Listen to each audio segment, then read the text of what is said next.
Okay, hello mga guys. Kanang dinalian jud kini kay Pizza Uno nya. Naamang gyud tay nanghayo kita sa Pizza Uno sa nya nakabuhat naman sad ko practice yun. Nya wa pa man gyud si Mira natulog pa man gyud so ato lang gyud sa ning pakisan jud mayo. Nya mohatag ko og ideya niya sa verso nya. Kamo na lay bahala sa pagpahimutang niya ha. Ako lang mong tuluan tagaan talaga ideya sa verso. Okay, nya sugod ta ato ning sugdan dayon. Sugod ta sa tubag. Katong pamati o Ginoo, ha? Sugdan na to. Okay, dinalian jud kini. Pamati o Ginoo, tubag ako. Two times muna, pero di na lang mo 2 times. Let's lang ko sa verse. Okay. Ipabong ang imong dalunggan, O Ginoo. Tubag ako, kay gisakit ako, ug ako kabus. Bantay ang akong kinabuhi, kay naigugma ako kanimo.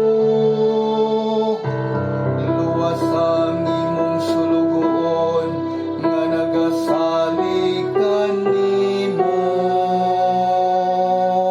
Ayan, tubag. Pamati o Ginoo, ug tubag ako. Ikadawang verse. Ikaw ang akong Diyos, kaluhi ako, O Ginoo. Kay nagasambit ako kanimo sa tibuok adlaw. Lipaya ang kalag sa imong sulugoon. Kay kanimo, O Ginoo, ibayaw ko ang akong kalag. Okay. Pamati o Ginoo, ug tubag ako. Last verse.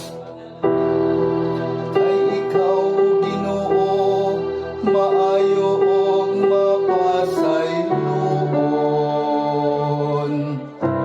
Tugob sa gugma kanilang tanan, nga nagasangpit kanimo.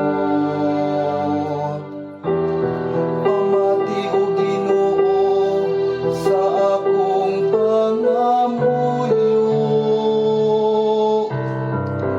Patalinghugi ang akong pangilaba.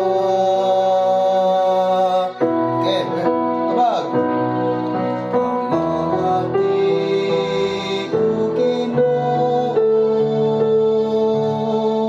ug tubag ako.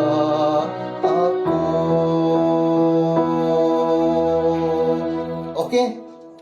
Nya kato siya ang pagberso nako ako lang gipaspas kay para madali ba.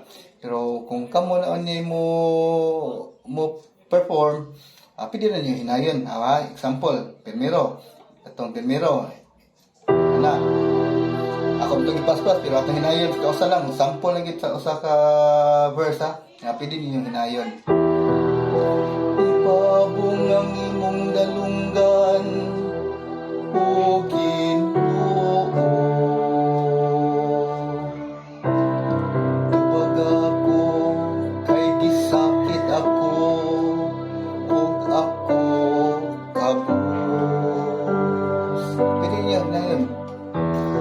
Bantay ang akong kinabuhi, kay nahigugma ako kanimo.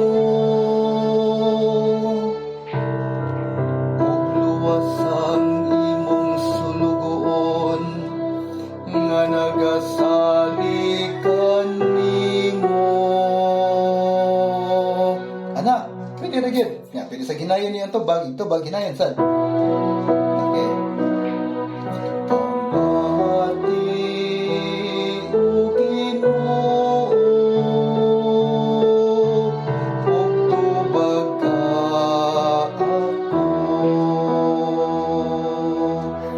Okay? Ya ang chords nara ginapirme akong ibutang. Okay? Okay, salamat niya. Practice na yun. Practice na yun. Kay minta sa'yo pa. Para basig maabot pa, makakuan pa ugma. Salamat!